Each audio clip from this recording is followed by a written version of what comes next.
Hello beauties, this is Jean Piersanti with BeautyandtheStamper.blogspot.com. Today I wanted to show you a little bit about watercolor. I have this neat little trick, and let's see here. Today I'm going to be using the Summer Afternoon Hostess set. You could get one of these sets with a $150 purchase. So I'm going to be using the clear block mounted. So I've already taken mine out and put them on my clear block, and I chose two of them because I want them to just use one stamp and I want them to be perfectly centered, and I'll use this when I make more cards. So what I've done is I'm going to take my Stays On ink, because what I want to do is make sure that it stays on, because we're going to use a little bit of water here. So I'm going to take my Whisper White cardstock, and I'm going to ink up my stamp set. Oh, don't forget there is this little plastic. I don't take it and throw it away because I want to make sure that it stays moist. So I always replace that. So I'm going to take my clear block ink stamp, and I'm going to go ahead and ink that all up. Both sides there, both stamps. I'm going to go ahead and just stamp. I'm going to pull it off, and then while I have it out, I'm just going to set this to the side here. I'm going to go ahead and re-ink,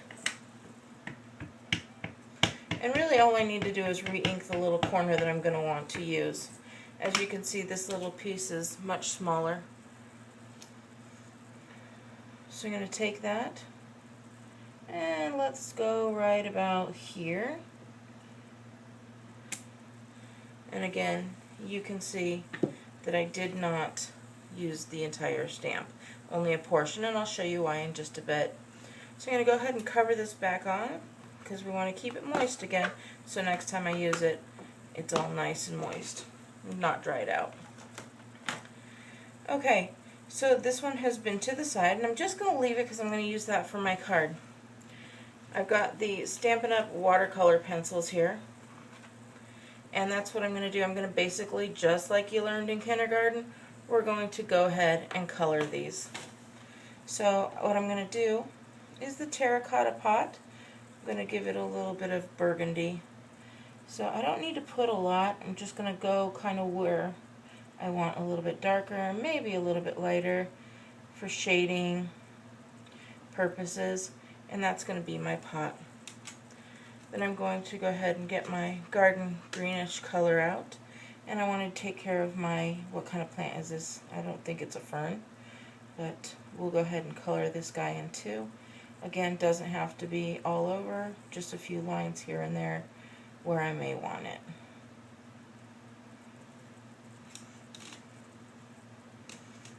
Okay,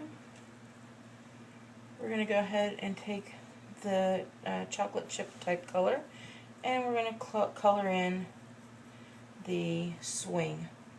We're going to do the entire thing. I won't use it all, but again, when there's lines here, I use that as a shading kind of cheat sheet, so I know where we want to go. So make sure to color those in a little bit darker. You could just do a couple lines here and there. You don't have to do the whole thing, because we are going to go ahead with a blender pen and get this all mixed in.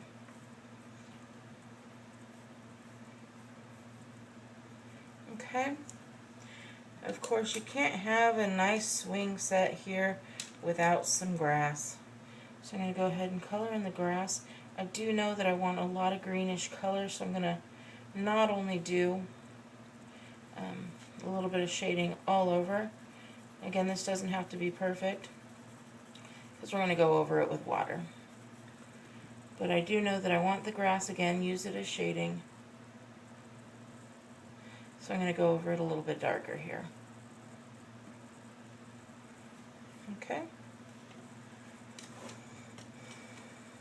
And I'm going to have a sky, of course. So I'm going to get this color and go. Now this one I will go over kind of lightly all over the sky.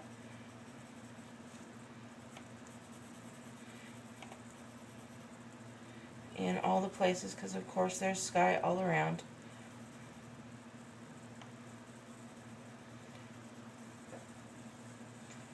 And we're going to do the little bird here as well.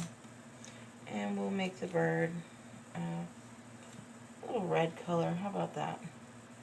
So we'll give him, there we go. Alright, that was my coloring. And you know, I've just decided I might want a little bit more grass down here. So I'm going to go ahead and add some more grass.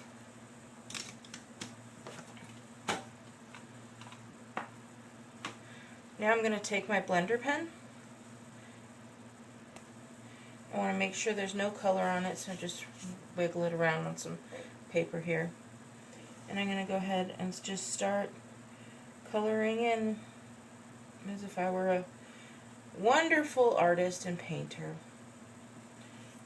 Okay, once I'm done with that color, I'm going to go ahead and move to the pot. And as you can see, even though I put very dark here, once I water it down, I can use it to color the entire portion. Okay, so I'm going to get rid of that color on here until it comes clear. And this is the grass. I wanted to make sure that I have grass all over. So I'm just going to go ahead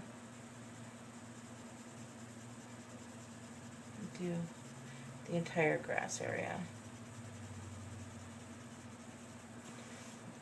Okay. I'm going to go up a little bit,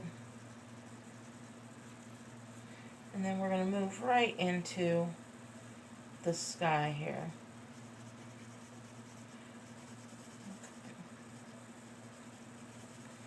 You can do them in circles if you want to give yourself some little bits of clouds.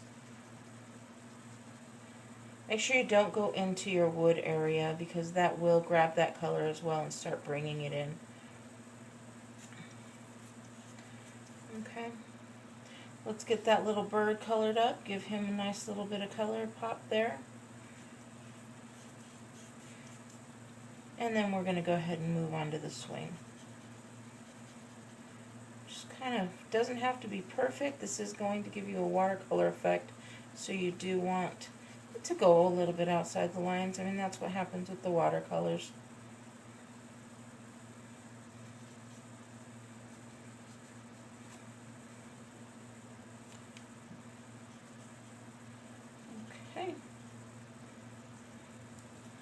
Once that's all taken care of and you're happy with what you want, what I'm going to do next, remember I still have this one, but I want to give it a little bit of a technique here. So what I'm going to do is I'm going to punch this out with my 1 3/4 scallop punch, and it is not going to fit in there exactly where I want it. So what I'm going to do is I'm going to take a post-it note and kind of just post it. That gives me more to play with. So I could see, I can hold it and not have to just hold it by the corners and try and figure it out. So I definitely want the bird, maybe some sky and a little bit of the terracotta pot there. So we're going to go ahead, let's see, right about there. Now we've got that piece. I'm going to take my wild wasabi and my sponge. I'm just going to sponge the outside of it just to give it so we know exactly where the lines are, and it'll really make that scallop portion pop. So I go through here around the entire thing because we want to really give it an edge.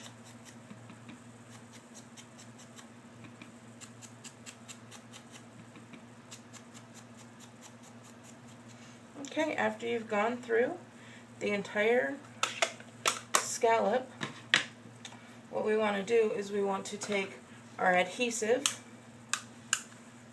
I'm going to adhesive the back nice and good because I want the corners to be flat because it's going to mix in, and you're going to have just a cool little effect here. We're going to take the colored portion and just kind of mask it right over the black and white portion. So we're going to align these pretty perfectly here. I think is that about right? I never know here. That looks, there you go. You'll know when you hit that mark. Okay, So I'm going to go ahead. Is that cute? Looks like there's a portion colored. You really can't tell that it is two separate pieces of paper, and we did go ahead and do the scallop punches there. Then I take this and I make it into a card using the Certainly Celery, and this is what my finished project looks like. So I think that's a great little card you can give as a birthday or just a simple hello, how are you? Alrighty, well, if you did want to order any of the products that I used here today, go ahead and give me a buzz at 775-771-0142. Of course, you can always order online at jeanpiersanti.stampinup.net, and make sure you follow me on BeautyandtheStamper.blogspot.com. Alrighty, well, thank you, beauties, and we'll see you again soon.